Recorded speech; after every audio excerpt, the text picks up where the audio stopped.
world to now. I'm talking about stuff like when I was growing up, cats would roll up one leg of their gabardines so you could see that the color on their socks matched the nylons.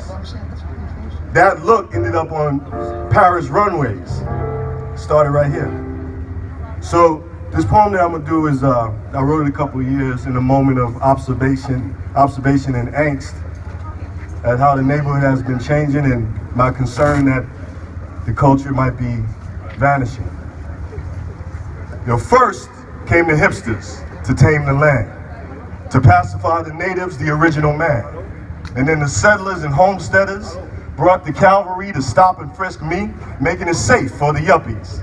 And now I don't recognize the block where I was born. Word is born. They coming from the places with backyards and big lawns like West Bubble, Michigan, and Okie Dokie, Wisconsin, moving in like they slumming. They keep coming now, my culture been rezoned. My house ain't my house and my home ain't my home no more. They brought in their money and moved out the poor. They raised up the rent and changed the locks on my door. And now I ain't welcome in the corner store no more. Hey yo, on my block, we got a yoga spot, pet grooming, and Starbucks. Yo, since when did the so-called ghetto get trendy? They're making me homeless and smiling all friendly. They smile in your face, and all the time they want to take your place. Gentrifier is a liar who will conspire to take your home, your earth, wind, and fire. And you wondering, why is my rent raising higher and higher? Well, these are the days of the gentrifier. Gentrifier got this thing on lock. My home, my zone, my hood, my block. Gentrifier in complete control. Steal your land, steal your style, steal your street, steal your soul. Gentrifier got this thing on lock. My home, my zone, my hood, my block. Gentrifier in complete control. Steal your land, steal your style, steal your street. Hey yo, I don't know what the Jeffersons was talking about. We ain't moving on up, we get moved on out. No doubt. You see, to them, it's monopoly. All they want is your property. Shit, I should have bought Park Place, but now it's too late. This used to be the so-called ghetto, now it's prime real estate. And where the hell am I supposed to go? I can't afford their co-ops, I can't afford their condos. Yo, they doing us like they did the Native Americans. And NYC housing is the new reservations. Fixing up the block and the train station, building high-rises. It's gentrification. All the little mom and pop shops bought by big corporations with no connection to community, it's gentrification. And my whole damn hood looking like colonization. Less brown skin, more white skin, it's gentrification. Now they look at me with scorn on the block where I was born. Happened so fast, didn't see it coming on. Now there's new maps, new lines being drawn. Cause these are the days of the gentrifier. Gentrifier got this thing on lock. My home, my zone, my hood, my block.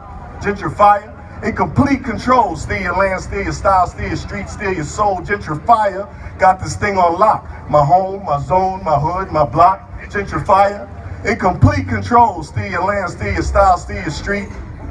Stole my soul. Thank you. Give it up. So, thank you. Another real quick one. You know, I'm not really a poet. I write poems. I don't want to diminish poetry because there are people that are poets. I'm an artist and a musician. I get feelings, I write them down on paper, and it comes out like poetry, but I don't call myself a poet.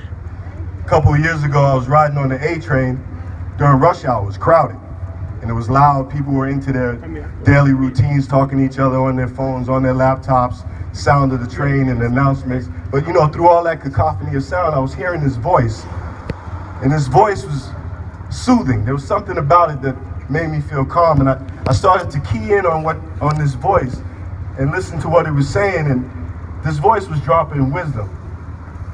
The voice was talking about love and unity, about finding God in yourself and seeing God in other people. It was talking about harmony. The voice was quoting scripture from the Bible to the Quran to the Bhagavad Gita to sutras, dropping wisdom. I couldn't see where the voice was coming from, but I was listening very closely. And as the train started to empty out, I recognized that the voice was coming from a homeless man sitting in the corner, dressed in rags, surrounded by bags, and nobody paid attention to him. So I got home and I wrote, you know, Jesus came back and they put him in a homeless shelter. But he escaped to live on the streets because he knew it would be better to be amongst us, to heal the sick and the suffering, to preach of love and tell of the coming kingdom. But his clothes were dirty and his eyes were bloody red, so nobody paid attention to what he said. Now, if you had listened, if you had touched him, you would have been forever blessed. But We were more concerned with the way he was dressed. So Jesus roamed the streets and rode the trains in vain, looking for disciples, but no one took heed to his words. There would be no more apostles. In every church he entered, he was asked immediately to leave, even though he shined with light and spoke of God's love. They chose not to believe that this man with nappy hair and raggedy clothes could be the Messiah, so they called him a blasphemer, a madman, and a liar. But Jesus continued to try to spread the gospel that he knew could set us free, even when he realized he couldn't compete with a Facebook, Twitter, our telephones, our TVs. Well, eventually, Jesus was picked up again and brought to Bellevue, where he was deemed insane. He was locked in a 6x9 cell, and to this day, there he remains, just another lost soul caught in this godless system. See, he could have brought peace and salvation to this world, but we were all too busy to listen. Thank you.